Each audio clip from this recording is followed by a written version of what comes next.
Rusia contra el mundo. Más de 2 décadas de terrorismo de Estado, secuestros, mafia y propaganda. El imperio del terror.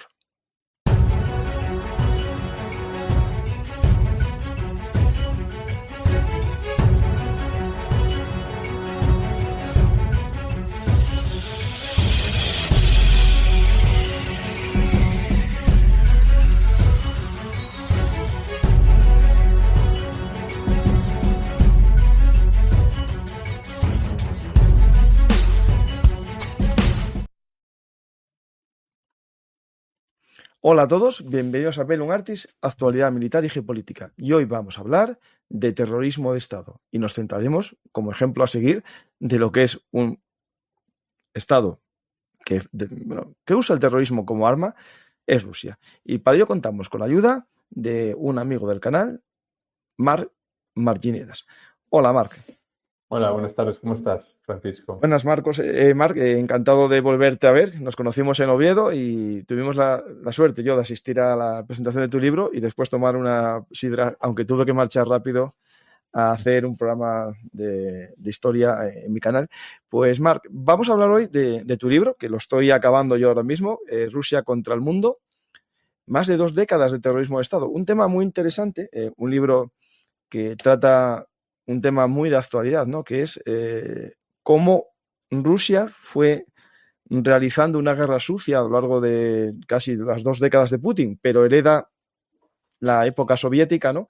Que es donde aprendieron a hacer todo esto. Y en tu libro vas reflejando todos estos instrumentos que demuestran, ¿no? El título, ¿no? Podemos decir que tu libro va mostrando ejemplos para acabar asegurando o aseverando, ¿no? Que Rusia es un estado terrorista, ¿no? Sí, a ver, yo considero que es muy, o sea, que la estructura tenía que ser algo con la cual la gente pudiera, digamos, enganchar, ¿no? Y un poco, o sea, dividí el capítulo en 9 capítulos, eran más en principio, pero dividí el libro en 9 capítulos y cada cual un poco, digamos, tocaba un aspecto de ese estado y cómo se había ese estado, digamos, se había consolidado tanto internamente como externamente, ¿no? Como como el régimen, el putinismo, podemos decir que es una... el libro se ha escrito como una especie de collage del putinismo, ¿no? Entonces, como el putinismo llegó al poder en su día, en el año 99, y cómo ese putinismo ha conseguido, digamos, implantarse y consolidarse primero en el interior del país y luego exportar ese modelo digamos, convertirse en el gran, digamos, en una de las potencias, en la potencia que más, digamos, cuestiona el orden internacional, ¿no? Y además con métodos de guerra híbrida. Entonces, el libro evidentemente arranca en un momento en el cual Putin llega al poder. ¿Cómo llega al poder? Putin llega al poder en un momento en el que el país está muy débil, en el que literalmente nadie se toma en serio la Rusia. Está presidida por un país, por un presidente que es enfermizo, que incluso tiene, por ejemplo, que recibir, yo me acuerdo, en aquella época incluso llegaba a recibir al presidente, al líder chino en un hospital. Entonces, digamos que Putin llega a la presidencia del país. ¿Y cómo llega a la presidencia del país, ¿no? Y eso es muy importante porque es el pecado original del putinismo está precisamente en esos momentos en los cuales él todavía era primer ministro y no había sido nombrado presidente todavía, no había sido elegido presidente. Entonces, en ese periodo, él consiguió consolidarse, pues utilizando algo que luego utilizaría de una forma mucho más recurrente, que es el terrorismo de Estado. Entonces, poco a poco, yo lo que quiero es explicar, pues, cómo ese estado que va convirtiéndose en una especie de fusión entre el crimen organizado y el Estado, cómo ese Estado, digamos, se relaciona no solo primero con sus propios ciudadanos y después en el exterior, ¿no? Una de las cosas que, por ejemplo, me pareció muy sorprendente es, que a mí me chocó muchísimo, es ver cómo esa sociedad oligárquica, digamos, con aspectos próximos o similares a lo que podríamos entender como, por ejemplo, la Inglaterra de Charles Dickens, en lo cual pues, los ciudadanos no son ciudadanos, sino en realidad súbditos, ¿no? ¿Cómo se plantea? Y luego, poco a poco, pues yo te digo, digamos que el libro es un compendio de historias que intentan además tener un arranque potente, quizás novelesco, pero que a la vez el libro está siendo muy documentado a partir de fuentes, ¿no? Y lleno de referencias a trabajos previos que han hecho ya sea compañeros, periodistas, algunos de los cuales han perdido la vida o han tenido que irse al exilio, como Ana Politkovskaya o Anastasia Kirilenko, o, digamos, o mis propias investigaciones, ¿no? Pues empieza todo, ¿no? El libro con el azúcar de Riazán, ¿no? Es decir, básicamente el comienzo, podemos decir que empieza todo con una tarta, ¿no? Como ejemplo de falsa bandera, ¿no? Algo que es muy habitual en todos los canales prorrusos, ¿no? Que es las teorías conspiranoicas, ¿no? Todo es una falsa bandera, siempre hay algo. Pero yo creo que el más experto en hacer falsas banderas comprobadas, e incluso comprobadas por sus propios medios policiales y justicia, es Rusia, ¿no? Que hay varios ejemplos ya de falsa bandera o de bueno, actos que él provoca y deja provocar, ¿no? Y este caso de los edificios que explotaron en el año 99 en Rusia, en varios sitios de Rusia, de que le sirvieron a Putin para mostrarse como un hombre fuerte, ¿no? Y eso, claro. Exactamente, a ver un poco, hay una cosa que yo recuerdo, por ejemplo, este libro, que lo han hecho un artículo, una reseña sobre él en Novaya Gazeta, que es digamos, el periódico ruso independiente más famoso, en el cual trabajaba incluso Ana Politkovskaya. Decían en el texto, decían, hay de todo, encuentras lo que, como tú lo has dicho, Francisco, Riazanski Sahar, que quiere decir el azúcar de Riazán, ¿no? Y es una forma de evitar la censura, porque Novaya Gazeta todavía tiene algún personal dentro de Rusia, entonces todo el mundo sabe lo que quiere decir el Riazanski Sahar, o el azúcar de Riazán. Y entonces vamos un poco a explicar a la audiencia. En el año 99 Putin había sido nombrado primer ministro, pero prácticamente nadie le conocía, era un total desconocido, y la persona que estaba mejor colocada como posible sucesor de Yeltsin era Yevgeny Primakov. También hay otro hombre que procedía de los servicios secretos del KGB, del FSB, pero una persona con un perfil muchísimo más político que no Vladimir Putin, que al fin y al cabo además llegó a un rango relativamente bajo dentro del FSB, ¿no? No fue una persona que destacó. Entonces, en ese momento comenzaron a suceder atentados, primero en una ciudad fuera de Moscú, luego llegaron esos atentados a Moscú, hubo 2 seguidos con diferencia literalmente de unos pocos días, y también en otras ciudades. En total hubo 4 atentados, podemos decir, ¿no? Que causaron... Sí, en Bunyansk, en Moscú y en Volgodonsk. Exactamente, sí. Entonces, eso generó todo un clima de histeria colectiva en Rusia. Nadie se sentía a salvo. Todo el mundo empezó a pensar, empezó a buscar, pues bueno, pues que... Y además, todos los resultados tenían un patrón muy parecido, muy similar, que era la colocación, los explosivos se colocaban, era un explosivo que se llama exógeno, que tiene una textura similar al azúcar, y se colocaban en los sótanos de los edificios. Con lo cual, el edificio colapsaba y estaba diseñado para provocar el mayor número de víctimas civiles posible, ¿no?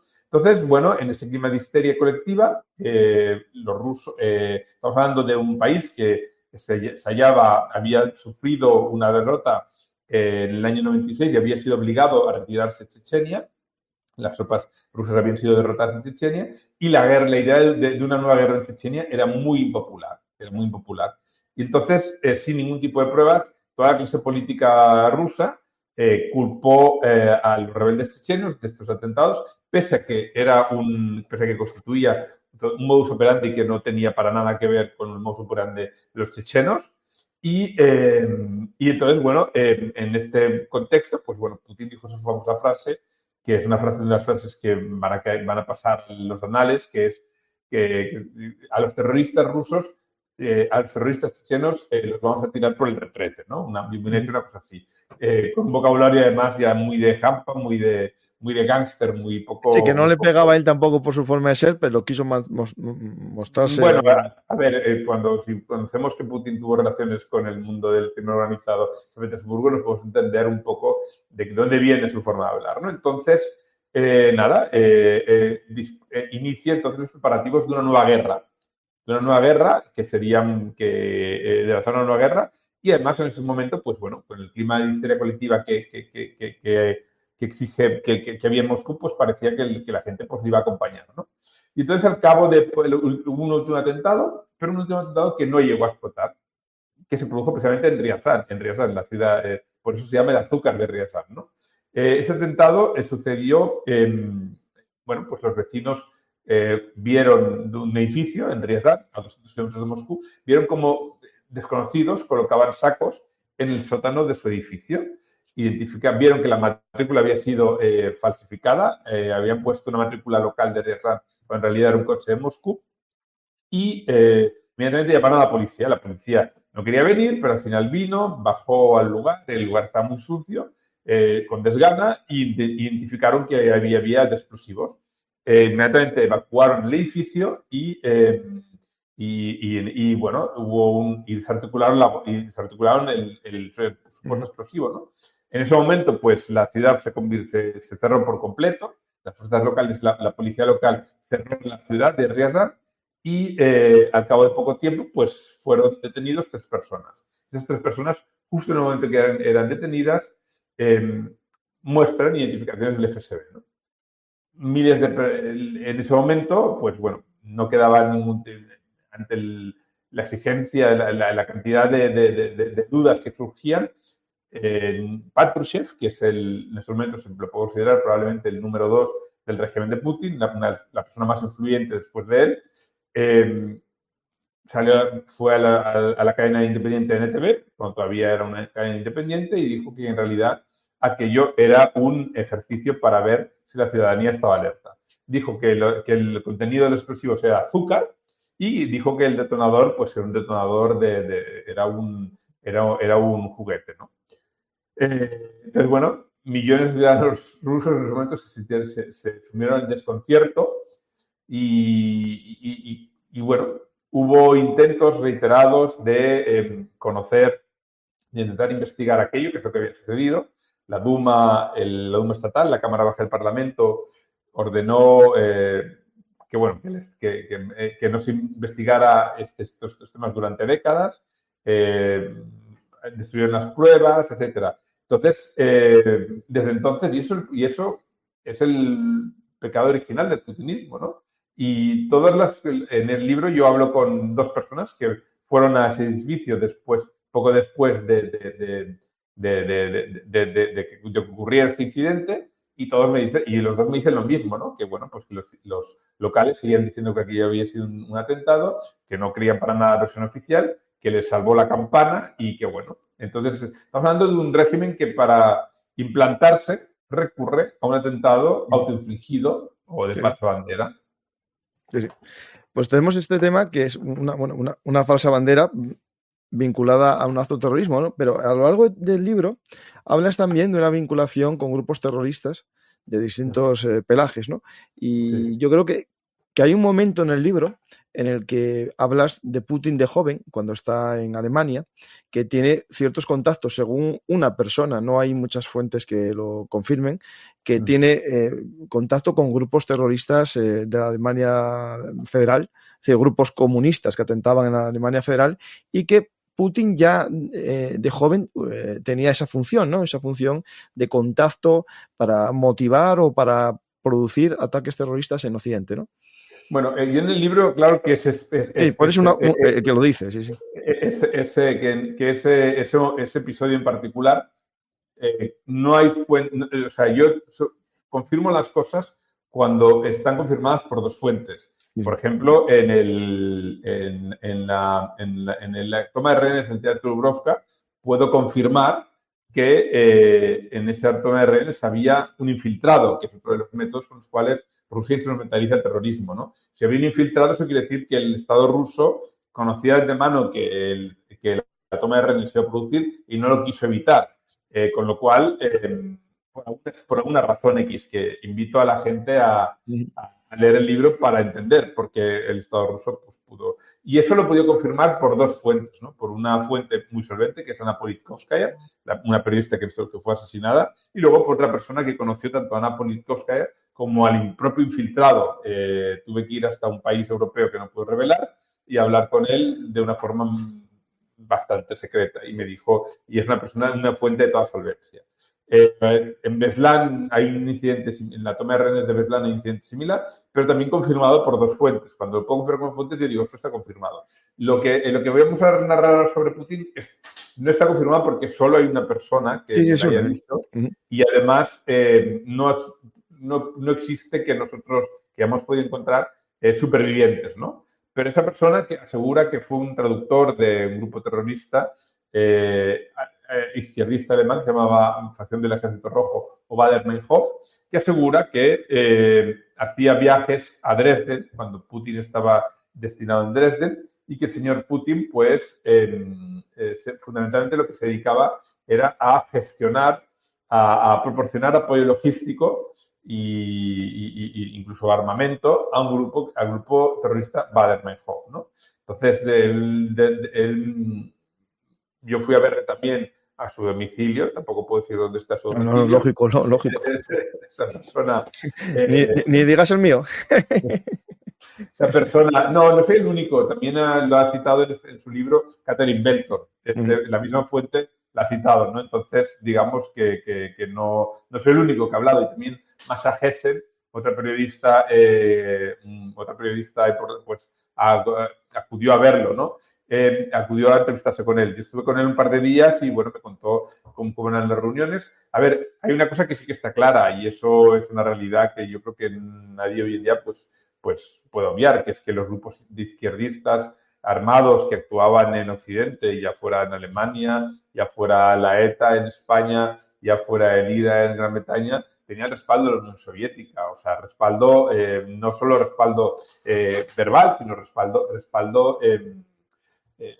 logístico. Entonces, no es, o sea, es decir, que el señor Putin estuviera o no involucrado en ello. Sí, no cambia el fin. Es decir, ahora, si verdaderamente eso fue, o sea, eso existió, si el señor Putin verdaderamente se dedicó a gestionar un grupo terrorista, es decir, cuando era un agente sobre el terreno, ¿qué no va a hacer cuando llegue a la presidencia del país, ¿no? Entonces, yo creo que respecto al terrorismo, no sé si tienes alguna pregunta más, pero por ejemplo, yo creo que hay que ver. No, hay más. Vale, pues entonces me limitaré solo a hablar de Putin, ¿no? Entonces, digamos y hay una cosa que está clara, por ejemplo, recientemente en Alemania, 3 días antes de elecciones, en un patrón que se repite constantemente, se producen atentados con arma blanca protagonizados por emigrantes, ya sean de nacionalidad siria, ya sean de nacionalidad afgana. Esos atentados, o por ejemplo incluso antecedentes importantes, como la conferencia de Múnich. Ahora hace tiempo que no vimos ni un solo... No, está tranquilo, sí, los van como... Exactamente. Entonces y ya no solo lo digo yo, sino lo dice las propias fuerzas de seguridad alemanas. Están investigando vínculos internacionales de estos atentados, con lo cual están diciendo que Rusia podría estar vinculada. Si Rusia ha recurrido a la instrumentalización del terrorismo para consolidarse en el interior, ¿cómo no lo va a hacer ahora que en estos momentos que se haya enfrentado a Europa y considera Europa, digamos, un obstáculo, el último obstáculo que le queda por superar, ¿no? Y claro, esto sigue porque no para. Es decir, esto del terrorismo sirve de falsa bandera para un casus belli, pero también te sirve para hacer guerra híbrida, o sea, amenaza, ¿no? Amenaza híbrida o guerra en la zona gris. Y aquí, cuando hablamos de desestabilizar, ¿no? Naciones o o buscar un motivo para entrar en una nación, ¿no? El ejemplo de Siria sirve, ¿no? Yo creo que el ejército, Siria, hablas, ¿no? Ahí tienes mucha experiencia, por desgracia, sobre Siria, lo conoces muy bien, la gente no lo sabe, pero estuviste secuestrado por el ISIS y eso es algo que muy poca gente tuvo la mala suerte, pero también la experiencia de contar lo que allí aprendiste, ¿no? Y algo que en esa experiencia cuentas, y lo contaste en la presentación y en el libro lo dejas caer, pero no lo vi tan claro como el hecho de que tú sentías, ¿no? Que el ISIS tenía cierto apoyo de Rusia en algunos elementos, ¿no? O había gente... O sea, yo pienso que ISIS, evidentemente, o sea, y es algo que disfrutó de apoyo logístico y económico del régimen sirio, de apoyo logístico y económico del régimen sirio y de apoyo logístico de Rusia. Para luchar contra Estados Unidos en Irak. En origen, ¿no? En Siria. Es decir, ellos lo que querían, es decir, en el régimen sirio, que es el aliado de Rusia, digamos que lo que tenía era un problema gravísimo, un levantamiento popular, que evidentemente al final ha acabado por derribarle. Cuando se escribió este libro todavía no, este libro se corrigió cuando el régimen cayó, ¿no? Pero entonces, o sea, el régimen sirio se enfrentaba a una revuelta sin ningún tipo de precedentes, ¿no? Entonces, ¿qué es lo que se dedicó a hacer el régimen sirio? En los primeros años en el primer año de la revuelta, pues en el 2011 liberó a presos de la cárcel de Setnaya, tenían perfil yihadista. ¿Con qué fin? Con el fin de radicalizar y a una posición que hasta el momento quería democracia, derechos humanos, no corrupción, etcétera, y radicalizarla y evidentemente y deslegitimarla. Rusia, en el año 2013, poco antes de los Juegos Olímpicos de Sochi, hizo lo mismo y entonces mantenía todavía un grupo guerreaba o luchaba contra un grupo de yihadistas que desde la era de la guerra de Chechenia, precisamente. Entonces, en esos momentos hubo una investigación que no hice yo, que hizo Reuters, lo que se dedica es a entregar pasaportes a los yihadistas que actuaban en el sur de Rusia. Les dijo, reviata, chicos, ¿queréis hacer la yihad? Pues aquí tenéis vuestros pasaportes y vais así a hacerlo, ¿no? Y entonces, no me molestéis a mí. Y no me molestéis a mí, ¿no? Ajá. Luego también sabemos, por ejemplo, que que ISIS comerció hidrocarburos con el régimen sirio. Es algo detallado que además me lo explico en el libro. Invito a los oyentes a leer el libro para ver cómo se materializaba, se articulaba ese comercio, ¿no? Es decir, todo el mundo tenemos la impresión de que ISIS era el gran enemigo del régimen de Bashar al-Assad, pero por lo que vemos nosotros es que en realidad digamos que los choques entre Bashar al-Assad y ISIS fueron muy limitados, comerciaban, ISIS controlaba una parte de las regiones que se producían petróleo, que se hallaban en el este del país. Y entonces, bueno, explico en el libro con testimonios directos cómo ese comercio se producía, ¿no? Entonces, está claro que bueno, pues que hubo, bueno, pues y la aparición de Estado Islámico, ¿qué es lo que hizo? Hizo que en Occidente pensáramos que aquello, que en el fondo el régimen de Bashar al-Assad era un mal menor y que ISIS, pues bueno, pues el régimen de Bashar al-Assad, la alianza de Rusia, era un baluarte de la lucha contra el terrorismo. De hecho, Bashar al-Assad siempre decía, yo lucho contra el terrorismo, se llenaba siempre la boca, aunque en realidad no lo estuviera verdaderamente haciendo, ¿no? Y eso, pues bueno, eso es algo que ya habíamos visto en Chechenia. Chechenia, de repente, o sea, una oposición armada legítima que buscaba un objetivo político legítimo, que era la independencia de Chechenia, de repente se convierte en una monstruosidad y no solo se convierte en una monstruosidad, sino que además empieza a secuestrar y a atacar a aquellos que en principio venían a ayudarle, que son cooperantes de ONGs o periodistas. Y eso es digamos, perdona, voy a poner la luz, porque me han quitado la luz aquí. Sí, sí. Y me la han quitado desgraciadamente y no puedo recuperar. Un momento. Ah, tranquilo. Pues mientras tanto, recomiendo el libro, la verdad que lo estoy leyendo, me queda solo un capítulo final y es muy, muy recomendable el libro. Ya estoy viendo. Sí, sí. Entonces, lo que te quería decir es que, o sea, ISIS, estoy en la redacción del periódico. ISIS, o sea, es decir, o sea, era un patrón muy parecido de comportamiento, digamos, Entonces, a mí me hizo pensar que había algo ahí detrás, ¿no? En el libro narro un episodio, hay más. De hecho, si hay una edición en inglés, es posible que añada más episodios de conversaciones y momentos extraños con yihadistas de habla rusa, ¿no? Pero sobre todo me refiero a uno que sucedió en el primer momento, en el primer día de mi secuestro, en el segundo día de mi secuestro. A mí me capturaron a principios de septiembre y se me llevaron el pasaporte el primer día y al día siguiente aparecieron dos comandantes de ISIS. Uno era un comandante que, digamos,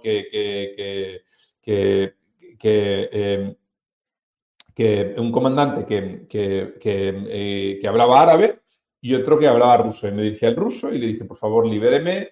A mí no me importa quiénes son ustedes. Yo no he venido a hablar de radicales no radicales. Vine a hablar aquí del sufrimiento de los civiles.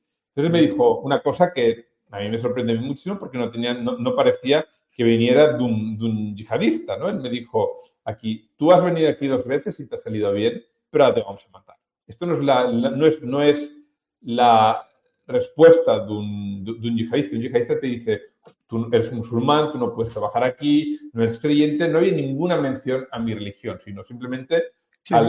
era la indignación de De que, alguien, de que no te hubiesen matado antes. de que alguien, de alguien que se indignaba porque había entrado ilegalmente en Rusia 2 veces antes. Entonces, esa frase me la guardé yo, la compartí en algunos foros y, bueno, entonces yo cuando me liberaron, yo pedí a mi periódico que ya que no podía seguir trabajando en Oriente Próximo, pues bueno, por favor, que me enviaran a Rusia, porque creía que una parte importante de mi secuestro y de las respuestas a mi secuestro está allá precisamente en Rusia, ¿no? Y bueno, me enviaron allá. De esta conversación yo hablé en su día, cuando al año del secuestro, escribí una serie de artículos para el periódico. Entonces, además, o sea, a diferencia de mis compañeros, de Javier Espinosa o de otros colegas, o sea, ellos siempre han puesto el énfasis en ese grupo famoso de yihadistas que nos mantenía, Jihadi John, que eran británicos. Mi primer relato del secuestro fue precisamente esa conversación tan extraña que tuve el primer día.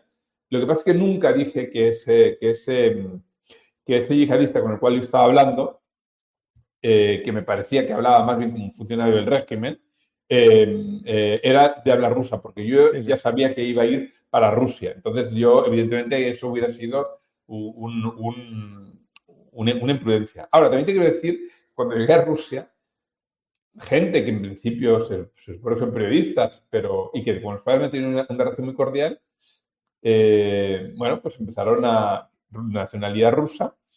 eh, bueno, me quedé con ellos y sentí que como me estaban interrogando, ¿no? Me decían, bueno, tal, no sé qué, tú has estado de tal.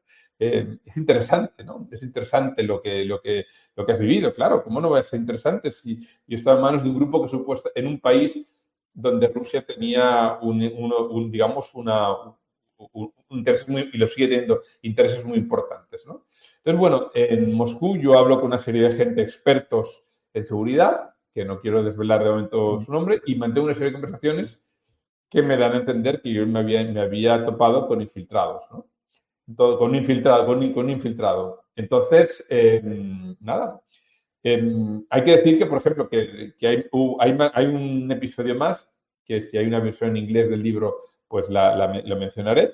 Eh, pero también hay que decir, por ejemplo, que el propio Ramzan Kadyrov, que es el líder checheno de Rusia, él dijo un día públicamente, no hay que preocuparse ante ISIS, ante terrorismo de ISIS, porque nosotros hemos infiltrado ISIS y informan a la aviación rusa, a las tropas rusas, qué objetivos bombardear, ¿no? Pues si te infiltras, pues es todo muy extraño. Entonces, Ya. Y sobre todo entonces contarlo. yo lo que creo es que, o sea, que el hecho de que yo creo que la capacidad que Rusia es capaz de instrumentalizar el terrorismo, el régimen ruso es capaz de instrumentalizar el terrorismo, un régimen que es el heredero de la Unión Soviética, que ha hecho también lo mismo, que sabemos que ha hecho también lo mismo, no es para nada, no es que no sea para nada descabellado, sino que es una opción tremendamente plausible, ¿no? Y entonces, eso. Yo solo diré para acabar este tema que hubo una demanda de las familias y mis colegas secuestrados, de los Foley, de los Sotlov y de los Müller. Esta demanda se planteó una demanda civil contra el régimen sirio y es una demanda que ha sido ganada por muchas de las cosas que se explican en el libro, ¿no? Que establece que el régimen sirio, digamos, proporcionó apoyo al Estado Islámico para aparecer, para impulsarlo. Si tú le proporcionas apoyo, en realidad también te estás convirtiendo en cómplice de la violencia que se encadena, ¿no? Entonces, hay una sentencia que establece eso, que establece que el régimen sirio debe pagar una serie de compensaciones monetarias a las familias de mis compañeros que murieron, que fueron decapitados, ¿no? Esa sentencia no se puede hacer extensible a Rusia porque Rusia es un estado soberano, es un estado que todavía goza de inmunidad judicial ante los tribunales civiles norteamericanos. Eso puede cambiar si Rusia es declarada un estado que sponsoriza el terrorismo. Porque solo hay 4 estados que sponsorizan el terrorismo y que son susceptibles de responder ante los tribunales civiles norteamericanos, que son Corea del Norte, Irán, Siria y Cuba. Si Rusia, hay una propuesta de ley, hay unas declaraciones tanto el Parlamento Europeo como el Congreso han aprobado resoluciones no vinculantes, pero si verdaderamente se aprueba una ley al respecto, Rusia puede, y es algo además que para Rusia es un tema muy, muy delicado y los propios portavoces, Peskov, etcétera, y los demás han dicho que eso sería una línea roja en sus relaciones, ¿no? Que Rusia sea considerada estado que sponsoriza el terrorismo. Y hay una cosa que a mí me llamó la atención verlo escrito, pero ya lo sabía y lo había oído y se había leído, pero es impactante, ¿no? Un poco porque ahí te mojas mucho, ¿no? Y es en el tema del 7 de octubre, la posibilidad de que hubiese cierto conocimiento por parte de Rusia previo, ¿no? al ataque. Es algo que me llamó la atención porque, bueno, yo lo había leído también, pero no en un libro, es decir, lo había, bueno, se había sabido algunas informaciones de radio, se había oído conversaciones en ruso, pero claro, tú ahí aventuras, ¿no? O citas fuentes, mejor dicho, que aventuran esa posibilidad. Claro, eso es un tema difícil. De momento no hay ningún interés político en que eso se investigue. Es decir, o sea, yo pienso que lo que sí que los efectos de la guerra de Gaza están allí y son efectos que fueron al principio sobre todo muy beneficiosos para Rusia, ¿no? O sea, desviaron la atención, expusieron todas las contradicciones de Occidente respecto a los derechos humanos, etcétera. O sea, lo que yo no, digamos, también es algo que está, en lo cual yo cito, es algo, cito una persona que me parece una persona, digamos, que con una inteligencia bastante privilegiada, que además es una persona que ha ejercido cargos en el gobierno de Estados Unidos, es un académico que se llama Jonathan Weiner, que trabaja y que, bueno, él, digamos que conoce muy bien tanto el mundo árabe como sus conexiones con Rusia, ¿no? Entonces, a mí una cosa que sí que evidentemente que a mí me chocó desde el primer momento es que a las pocas horas de que se iniciara cuando todavía el ataque, cuando todavía Israel no había ni siquiera digamos, recuperar el control del sur, del sur del país, y las milicias de Hamas todavía estaban cometiendo, pues eso, pues, los asesinatos de ciudadanos israelíes, etcétera. Un señor que se llama el señor Bogdanov, que es el viceministro de Asuntos Exteriores de Rusia, dijo, ups, nosotros no sabíamos nada. Si lo hubiéramos sabido, lo hubiéramos impedido. Pero es una Excusato persona non que, petita, accusato manifesta. pero sobre todo es una persona que además ha mantenido reuniones constantes con el buró político de Hamas.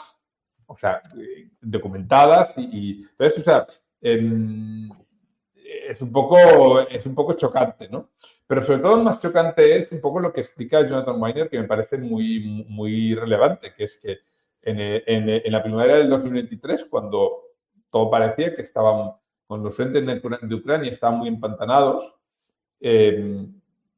Rusia recibió a emisarios de Hamas, pero no solo recibió, como suele ser habitual, a miembros del buró político. Recibió una persona que se llama El Aruri, que tiene un perfil, clarísimamente un perfil mucho más de combatiente, ¿no? Y que probablemente está involucrado en la preparación de los atentados, de los ataques del 7 de octubre.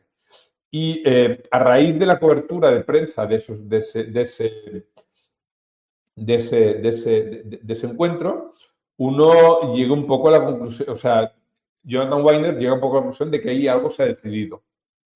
Hay algo, es decir, o sea, por la forma en que hablan los interlocutores, etcétera, etcétera. Entonces, eso hace pensar que, bueno, que como mínimo Rusia dio una especie de visto bueno o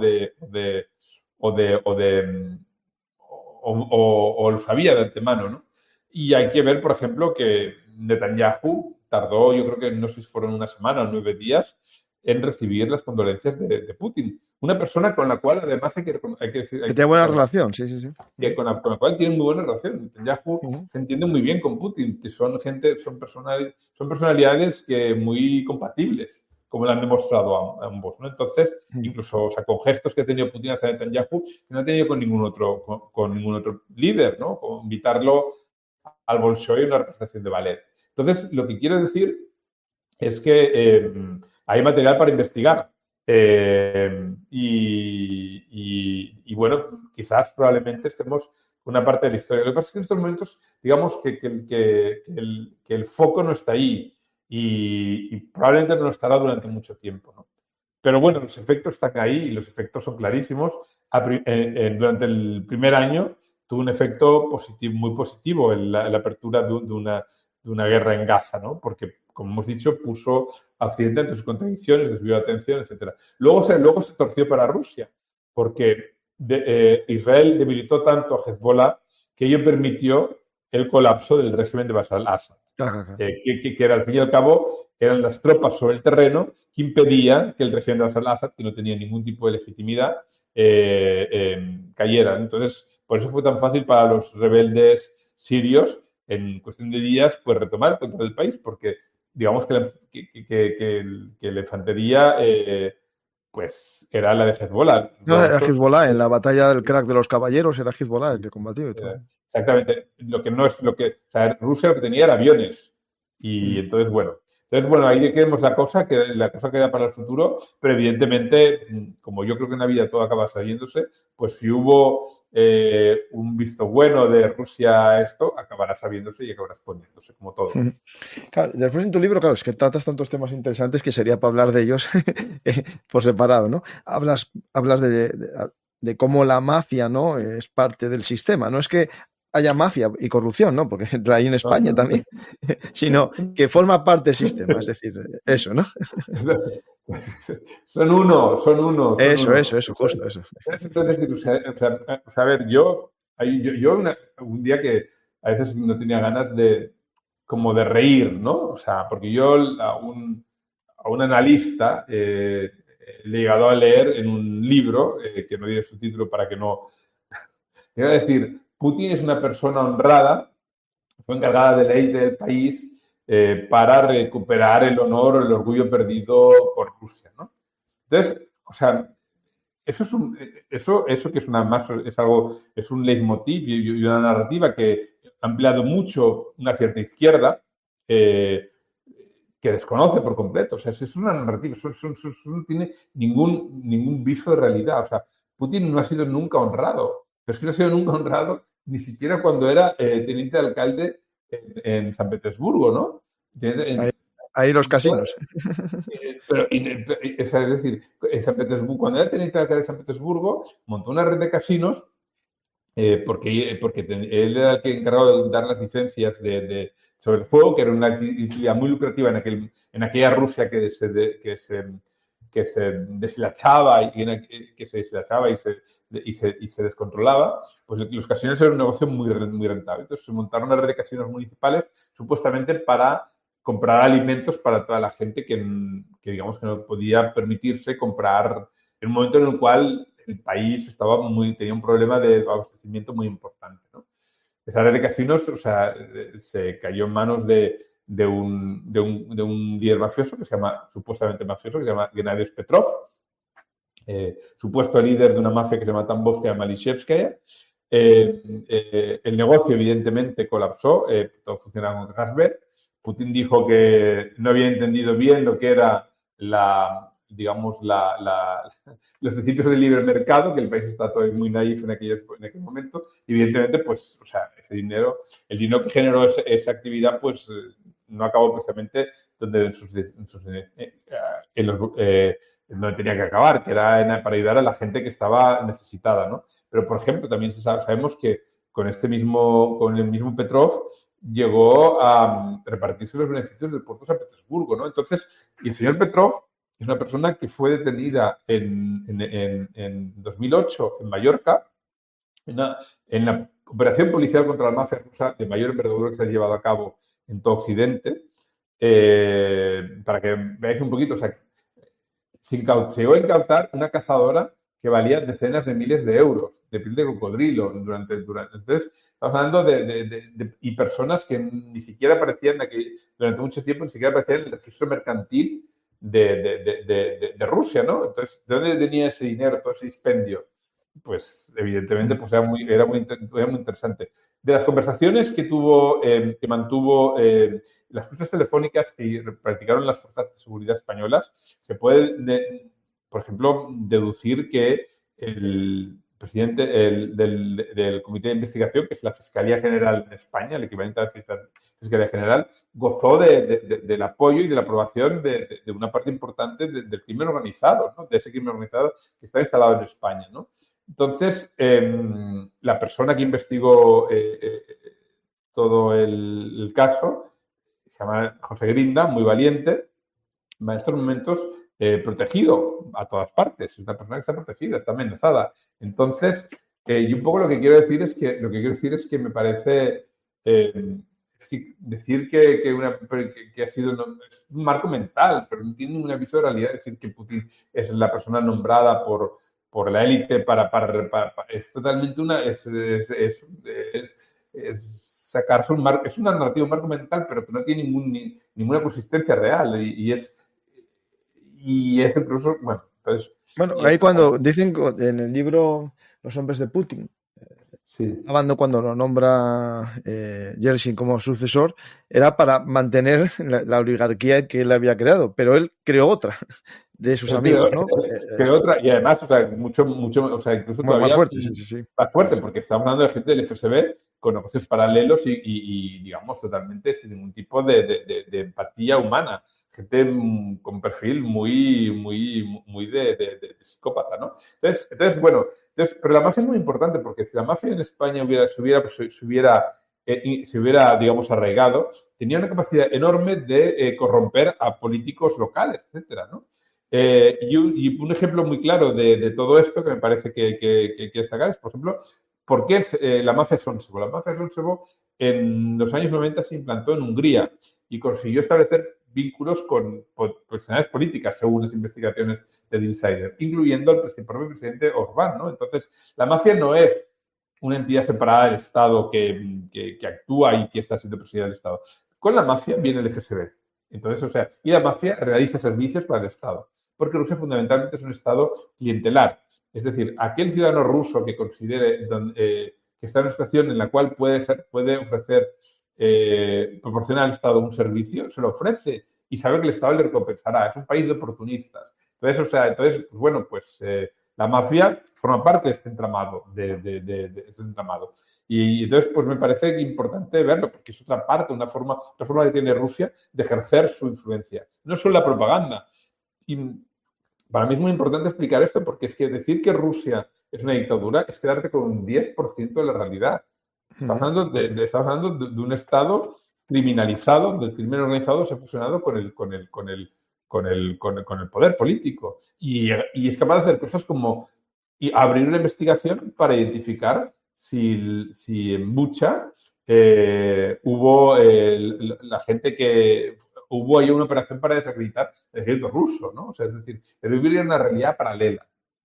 Bueno, lo que viven muchos de los propagandistas. Ahí dedicas un capítulo y cosas sueltas al tema, ¿no?, de los propagandistas. Bueno, sin entrar en nombres, vamos a hablar un poco ahí, ¿no? ¿Por qué? Yo no tengo ningún problema en decirme. Los nombres están allá y lo bueno, lo que a mí me parece interesante es que no ha habido ninguna querella. Bueno, No ha habido ninguna querella. Y hay gente con nombre, apellidos y que no no, se le... tú pones todos los nombres, ¿eh? Pones todos los nombres. Todos los que he podido, yo que evidentemente puedo hablar de más gente, ¿no? Pero sí, exactamente, pero sí. Sí. Dime, ¿cuál era la pregunta, Francisco? No, mira, ayer hice un programa, Guerras Cognitivas, con Daniel Iriarte. Sí. Y es un tema interesante, todo el tema este de la propaganda, los agentes de influencia, ¿no?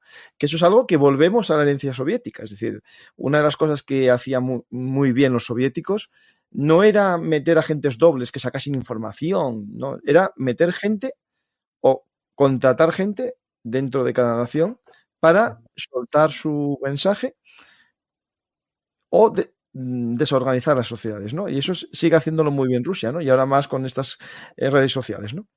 Yo pienso que el nivel de maestría de la Rusia de Putin en este tema, supera con creces y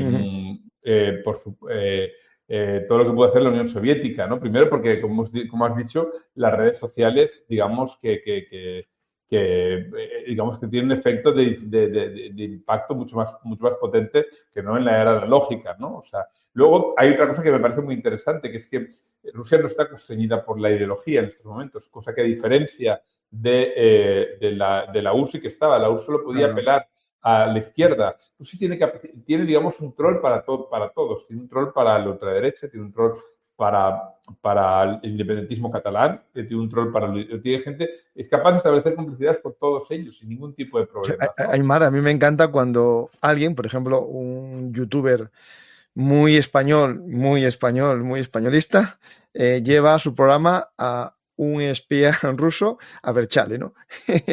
Y dices tú, uy, esto, ¿qué es lo que les une? ¿No? Bueno, pues un poco digamos, les une el ansia por dinamitar la democracia.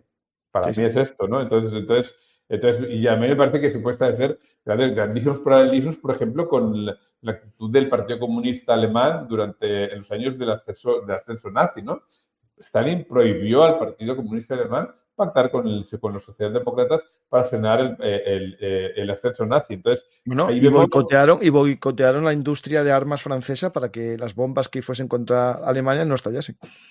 Entonces, para ver eso, entonces, es decir, o sea, nosotros, por ejemplo, en el periódico acabamos de publicar una noticia que es muy interesante, que es que el asesor legal de la persona que se presenta como asesor legal de las marchas que organiza cada año Victoria Samoilova, que es una mujer que evidentemente trabaja en coordinación con la embajada rusa aquí y que celebran la victoria de Rusia, de la Unión Soviética sobre la Alemania nazi, en realidad es una persona que es un falangista que mantuvo relaciones amistosas con grupos filonazis. Es decir, o sea, una persona con este perfil en estos momentos pues se haya impulsando, pues eso, un acto público en el que se celebra la derrota del nazismo, ¿no? Le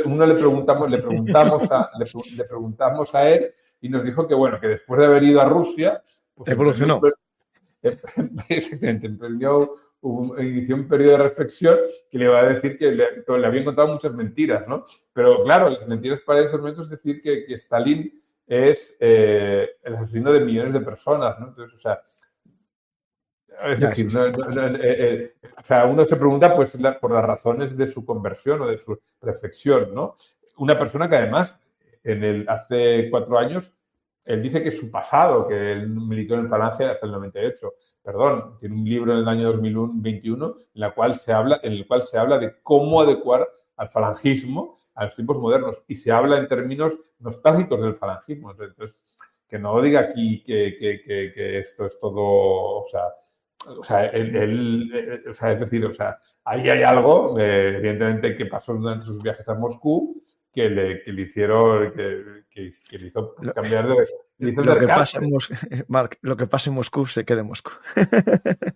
Lo bueno que tiene de Moscú es que Moscú tiene, o sea, lo apunta todo. Entonces, o Sí, sí, sea, sí. tarde o temprano las Lo cosas que se te sabrán. regala, lo que te regala, lo graba y lo apunta. Todo se sabrá, todo se sabrá. Sí, sí, Entonces, sí.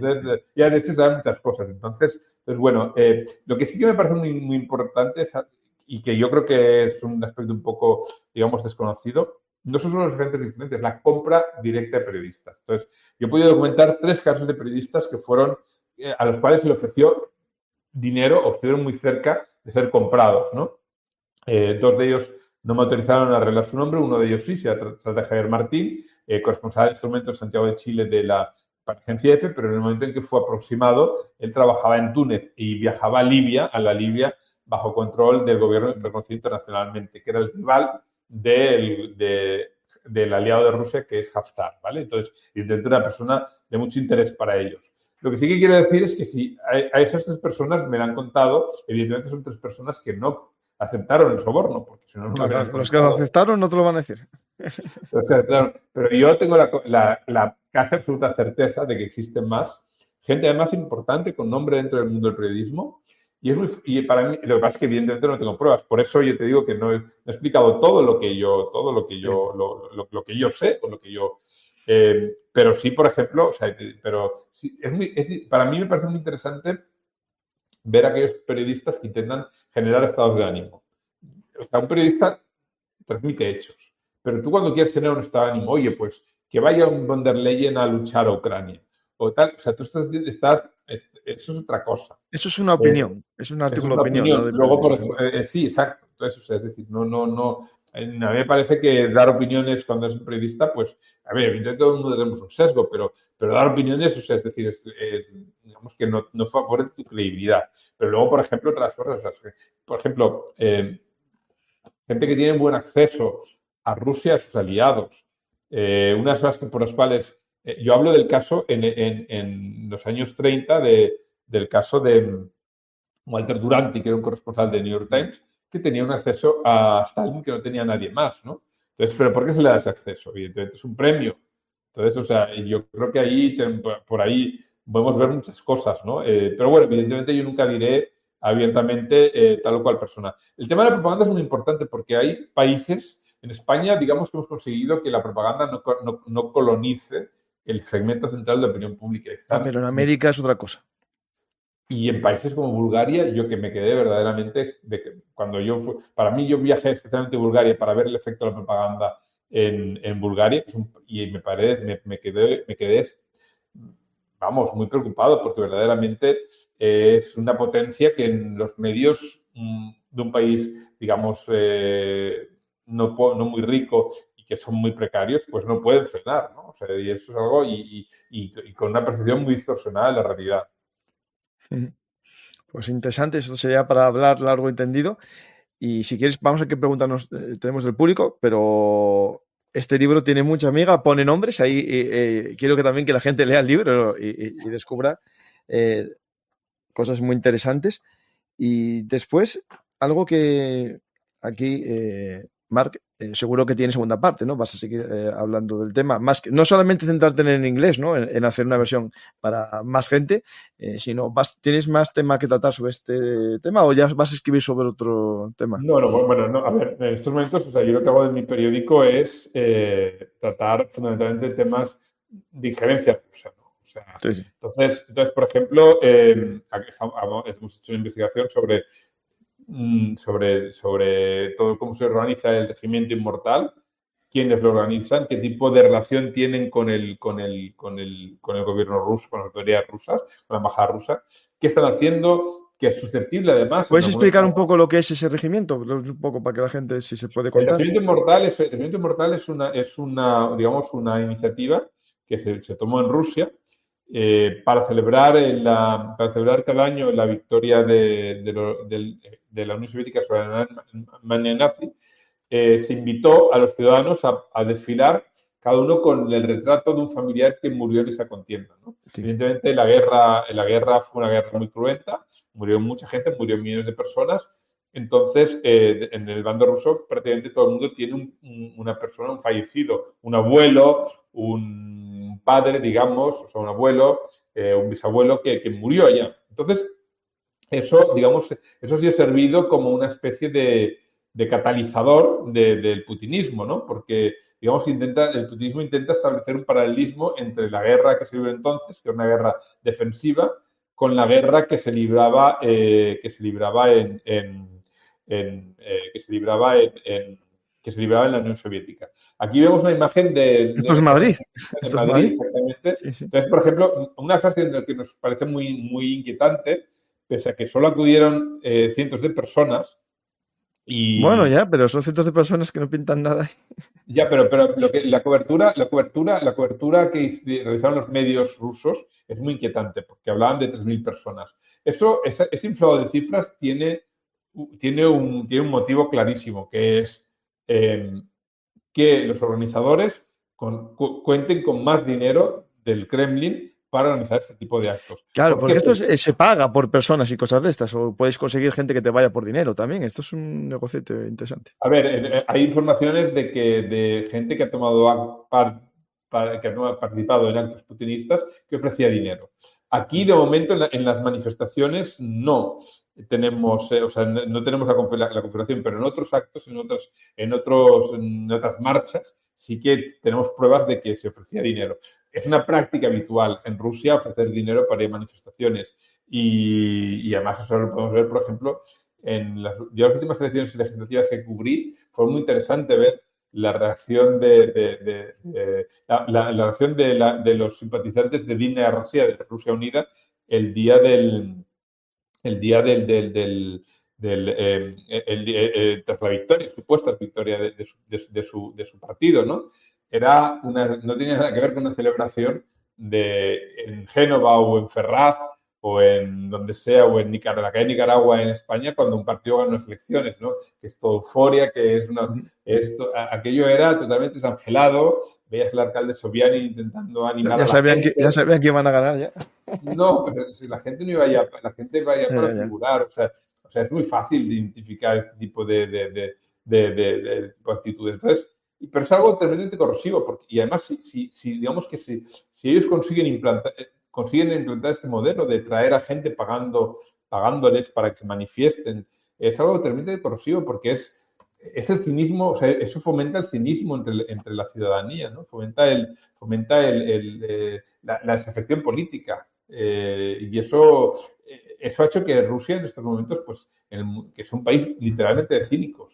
Y eso es algo que me parece que es una práctica que, aunque en España no sea un delito, es algo que puede ser tremendamente desestabilizador, pagar a la gente para ir a una manifestación.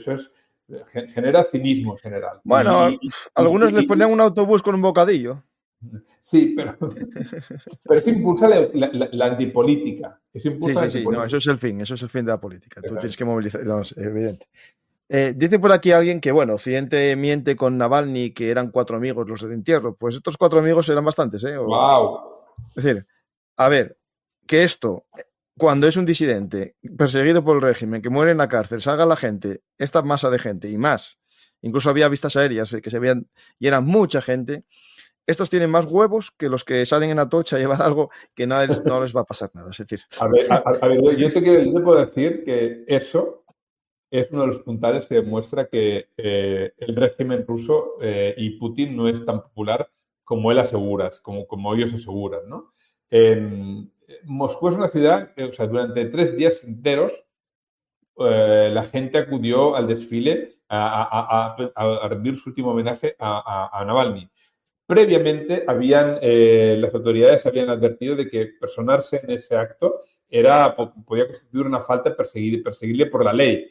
Eso es un acto de heroísmo, pero no solo es un acto de heroísmo porque existe, sino porque además que Moscú es una ciudad que está llena de cámaras con programas de identificación facial. Cualquiera de esas personas puede ser identificada por la fuerza de seguridad y como mínimo, pues incluso se le puede perder su trabajo, puede ser, porque eso es un acto de traición.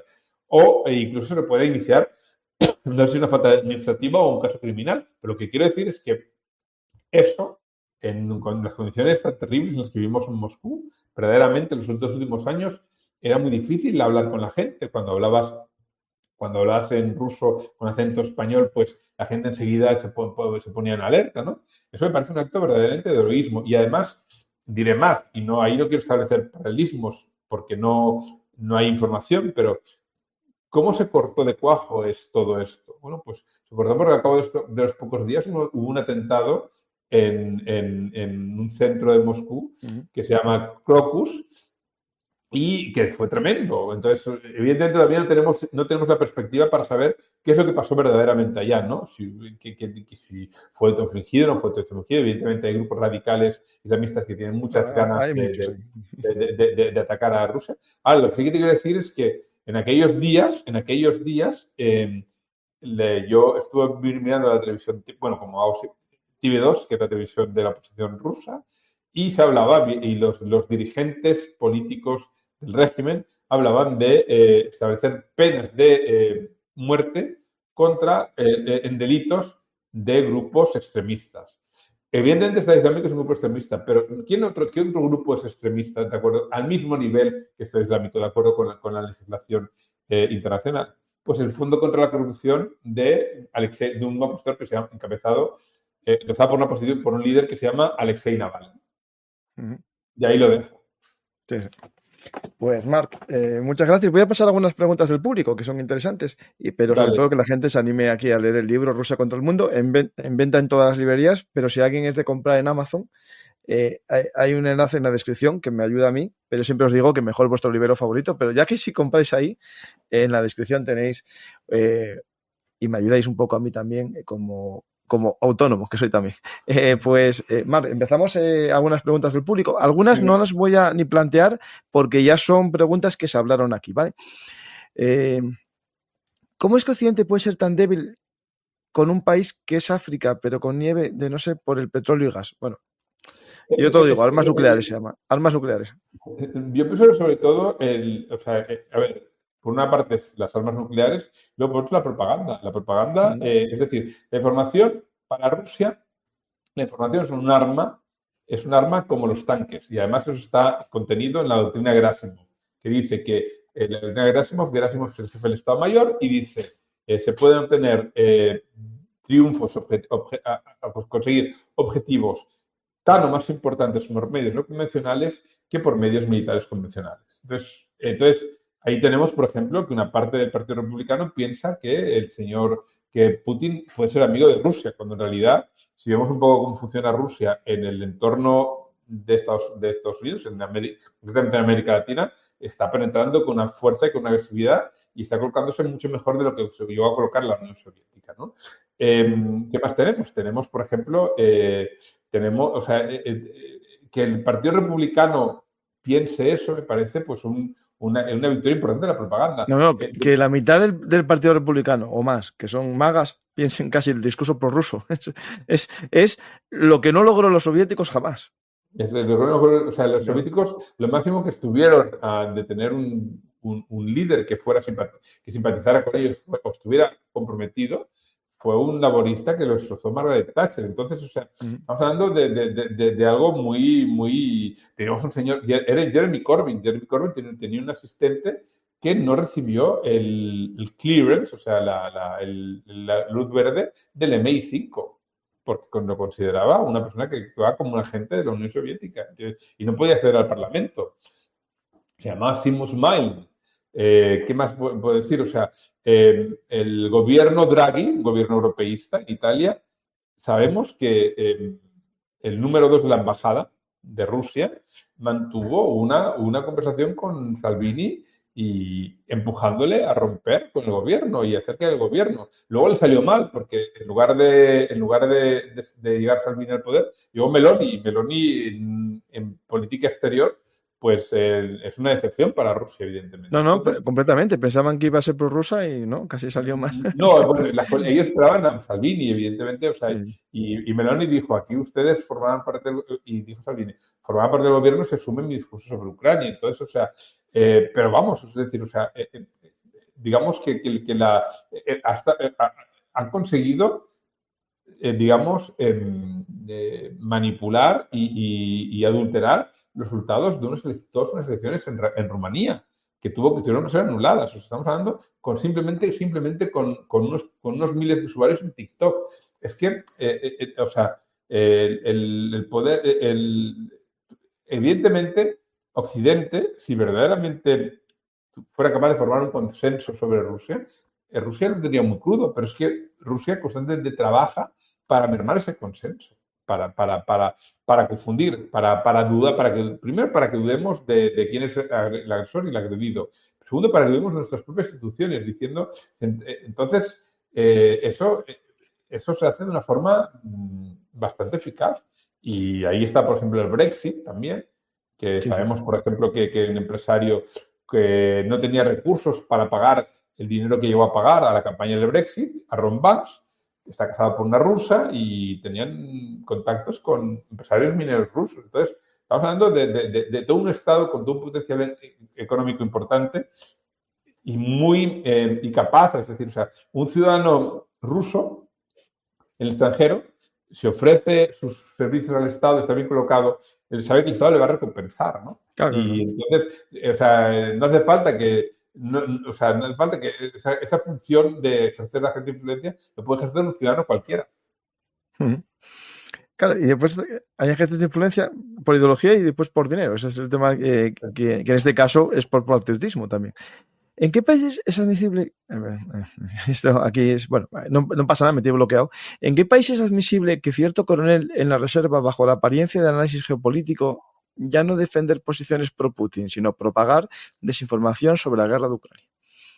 A mí me parece que yo no quiero o sea, hacer una valoración. Yo pienso que lo que dice él debe ser examinado con lupa por si es constitutivo de Mm. delito.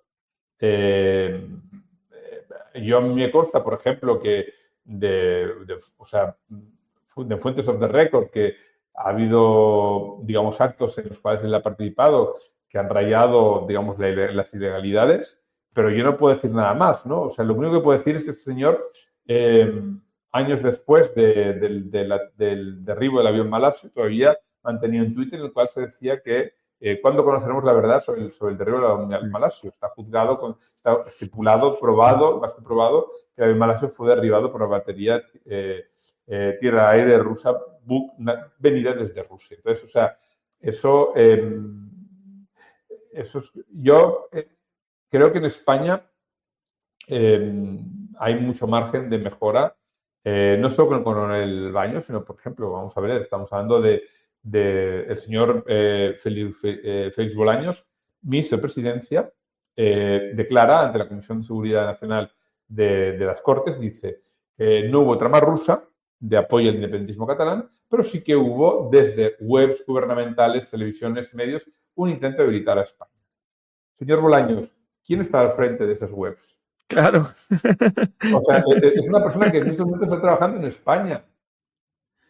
Está trabajando en Sí, sí, España. sí. O sea, entonces, o sea, es decir, si usted considera que hubo una amenaza para la seguridad de España, una persona que tenía responsabilidades editoriales en esos medios está trabajando en España, señor Bolaño. Entonces, yo creo que de parte de las autoridades existe un margen, pienso, de mejora y para ser, digamos, para evitar pues eso, pues, cosas que sucedan en España, cosas que no suceden en otros países. Yo pienso que, de todas maneras, yo creo que ellos percibían a España como un país, Rusia en general percibía a España como un país débil, en el cual ellos Débil y querían. que se puede atacar a Europa por aquí. Sí. Y que puede sobre todo, y que pueden, digamos, que podían colonizar la opinión pública española fácilmente. Y yo pienso que eso no lo han conseguido, ¿no? Evidentemente hay margen de mejora, pero yo pienso que en España, por lo general, pues digamos que sigue habiendo una percepción de quién es grosso y quién es agredido. Incluso un tema como el gasto militar, pese a que estamos muy lejos de los frentes, la mayoría es que hay que aumentar el gasto militar y la mayoría apoya masivamente que hay que apoyar una defensa europea. Entonces, digamos que lo básico está, ¿no? No somos un país, digamos, totalmente empantanado en propaganda. Ahora, que hay mucho margen para evitar pues, que los agentes de injerencia rusos operen con la impunidad con la que están operando ahora, ¿no? Sí. Mira, hice hace poco con Albert Borràs, no sé si lo conoces, Sí, yo creo que sí, sí, sí, me suena que creo que sí, sí, sí. porque, un programa sobre el proceso y un poco cómo muchas cuentas prorrusas iban manejando información a través de grupos también de extrema izquierda y bueno, muy interesante, porque él tiene una especie de atlas, ¿no? de las publicaciones y es muy interesante el programa que invito a ver bueno, y los artículos que tiene él contigo, me parece que yo creo. O sea, Albert Borràs es una fuente que me ha ayudado muchísimo a explicar cuál ha sido el papel precisamente de esa web de RT en español que clarísimamente intentó provocar un conflicto en Cataluña. Además, son unas cosas que yo siempre digo cuando hablo con medios catalanes. Yo no me posiciono, yo evidentemente como persona tengo mi opinión sobre la independencia de Cataluña, pero yo no me posiciono sobre la independencia de Cataluña. Yo lo que quiero decir, lo que intento explicar es si ha habido una instrumentalización del movimiento, pues oye, pienso que eso tiene que exponer. Incluso No, no, claro. les estás incluso haciendo entender a los propios defensores de la ideología que están instrumentalizando. Ellos tienen todo el derecho a saberlo, ¿no? No, yo lo que creo es que un país tiene sus políticas internas y sus disputas, pero que un tercero nos venga a mover, eso es lo que no podemos consentir. Que después cada uno vota lo que quiere y hace lo que quiere, pero que vengan alguien a dirigir, y aparte, ayer hice un programa sobre el tema, y llegamos a la misma conclusión, es que por el partido político no es bueno que te influyan. Claro, Y claro, claro, claro, claro. claro, sí, sí. Porque además, a ver, está claro que Rusia los favores se los paga, si no que se lo pregunten a Trump. O sea, Sí, sí. que le, Yo que tengo le un programa desmontando la matriosca, hice yo un programa. Vamos allá que con otra pregunta. eh, bueno, aquí Bildu habla de Bildu. Bueno, yo puedo decir que partidos políticos no es que reciban a lo mejor, pero sí que tienen cierto apoyo, ¿no? O simpatía ideológica, ¿no? Los partidos de extrema izquierda y algunos de extrema derecha, ¿no? Yo les invito verdaderamente a venir a Rusia a disfrutar de lo que es La vivir en libertad. Rusia, de la libertad, exactamente. O sea, eh, eh, es un país en el cual la homofobia de Estado es brutal. Incluso, por ejemplo, cuando yo fui a Polonia, en ese aspecto me parecía un paraíso comparado con la agresividad con la que se trata el tema en Rusia. Es cool, es bien, es cool ser homófobo en Rusia. O sea, es algo, te ganas puntos. Entonces, digamos que me parece, pues bueno, hay debates en la Duma estatal que harían las delicias de Vox, ¿no? O sea, aprobar una Yo ley creo que se queda. No, no, es mucho más.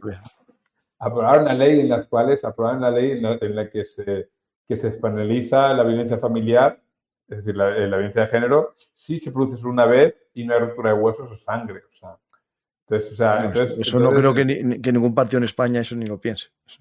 pero luego, por ejemplo, respecto a lo que es la economía, ¿no? O sea, la Rusia de Putin, digamos que ha cogido todo lo más negativo de la Unión Soviética, que era los servicios secretos, y lo más y lo más negativo del capitalismo, porque tampoco es un capitalismo que esté funcionando, digamos, de forma eficaz.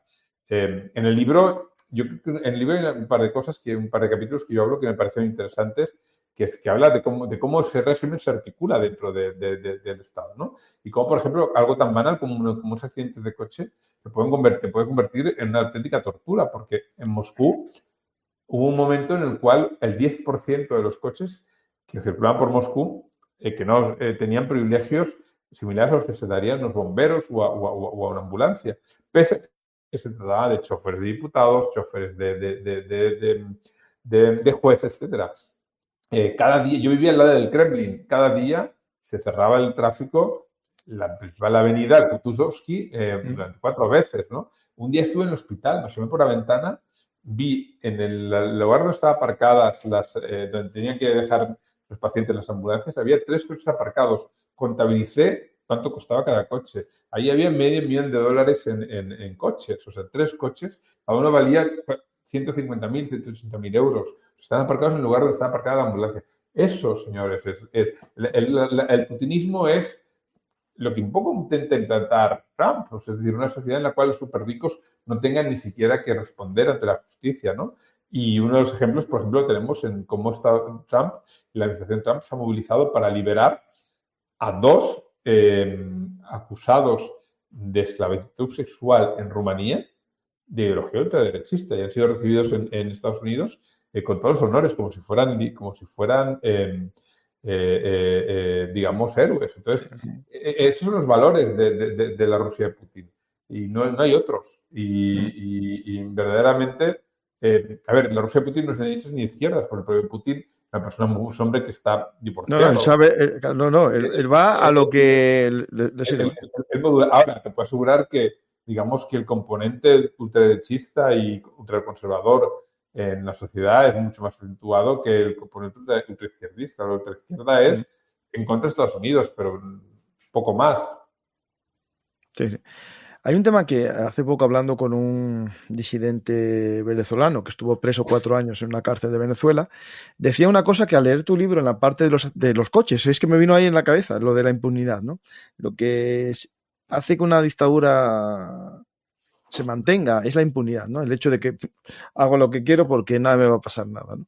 Y eso es algo que, por desgracia, se está viendo, ¿no? En las dictaduras y si en las democracias se mantiene o va creciendo esa impunidad, ¿no?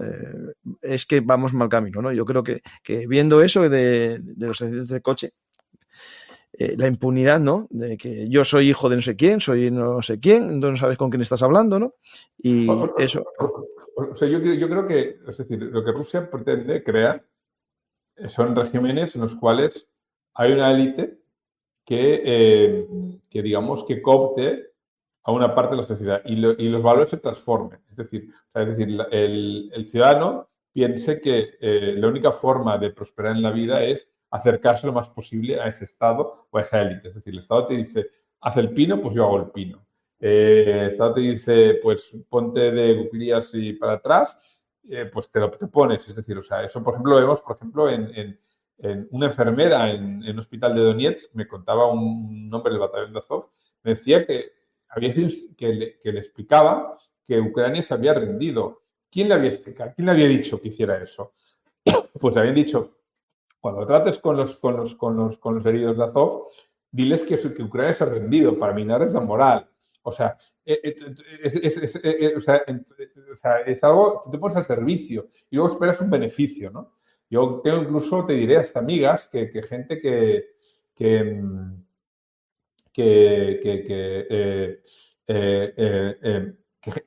gente que al fin y al cabo estaban amigos míos que estaban bien posicionados en el extranjero se han convertido en agentes de influencia también, ¿no? Y con los cuales he tenido que cortar la relación. Porque además, claro, cuando hablo con ellos, tengo la impresión de que cualquier cosa que diga puede ser reportada y utilizada, ¿no? Entonces, eso es muy triste, eso es muy triste. O sea, es una sociedad de oportunistas, en realidad, que es una sociedad de lamiculos.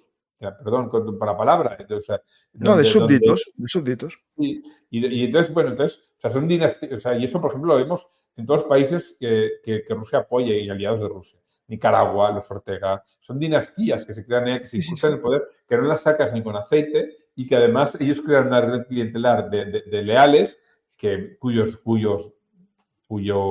cuya prosperidad depende de ellos, con lo cual y con acceso a los recursos del Estado, que impide que haya ningún tipo de alternancia. Y eso pues es lo que hay, eso es lo que favorece Rusia. Y no le importa la ideología. Es capaz Sí. de aplicarlo en países de ultraderecha como en países vinculados a la izquierda.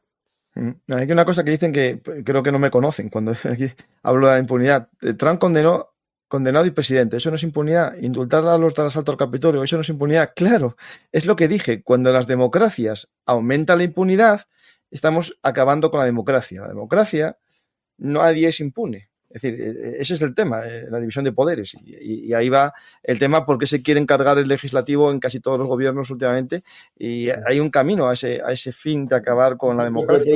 Hay una cosa que yo me sigue costando entender, que es que la gente hable de Trump y no hable de Putin. Si en estos momentos, o sea, tienen una relación Es lo mismo. totalmente Sí, sí. amistosa.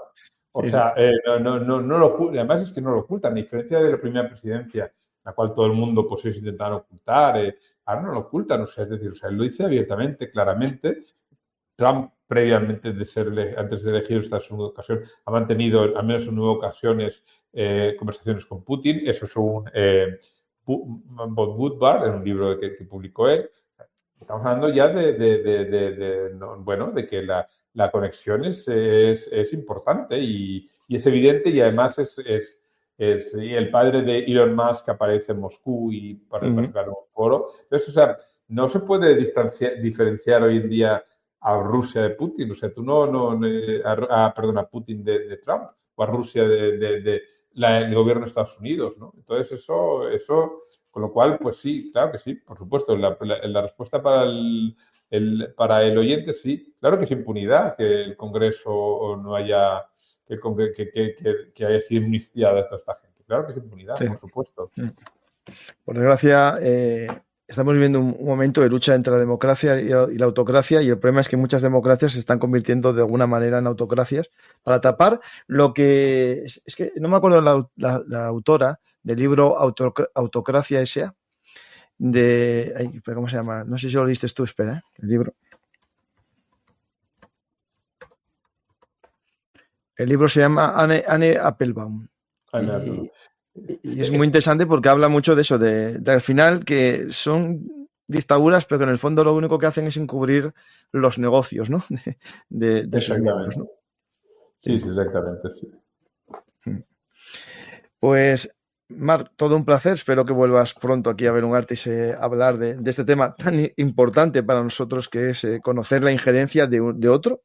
Me da igual que os guste o nos guste el otro, pero otro está ingiriendo en nuestros democracia, en nuestros valores democráticos, en el fondo dañándolos, para que mucha gente se plantee, bueno, para esta mierda en la que vivimos.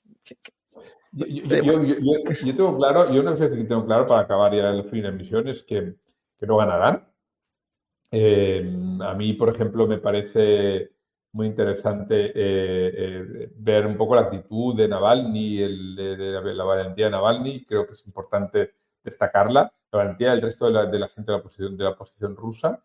Y la gente que en estos momentos está luchando en Estados Unidos porque no exista de allá esa fábrica de las mentiras y ese gobierno. Y ese gobierno del que hemos hablado, donde campa la impunidad, ¿no? Entonces, me parece que yo creo que son tiempos difíciles, pero también creo que son tiempos en los cuales, vamos a dar lo mejor de nosotros mismos, ¿no? Creo que hemos recorrido un camino y bastante importante respecto a Rusia.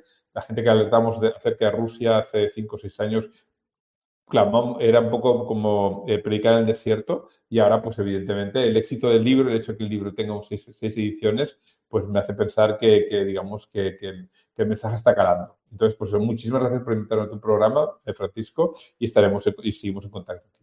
Pues muchas gracias, Marc, y os recuerdo el libro... Espera, no.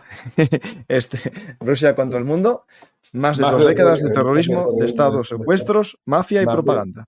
Perfecto. Aquí tienes de todo ahí en el título. Muchas gracias, Marc, y gracias a todos los belungarteros. Espero que os haya gustado el programa. Y si sois nuevos, os invito a suscribiros al canal. Si os ha gustado el programa, con más motivos, y si no os ha gustado, también tenéis que ver otros puntos de vista para ver si os están metiendo información intencionada en los programas que veis. Gracias a todos, espero que os haya gustado el programa y si es así, ya sabéis, dar a me gusta, dejar un comentario y compartir. Nos vemos otro día más aquí en Velum Artis, Actualidad Militar, y os invito a ver el canal Velum Artis, Historia Militar, que también os va a servir mucho para entender este mundo que nos ha tocado vivir.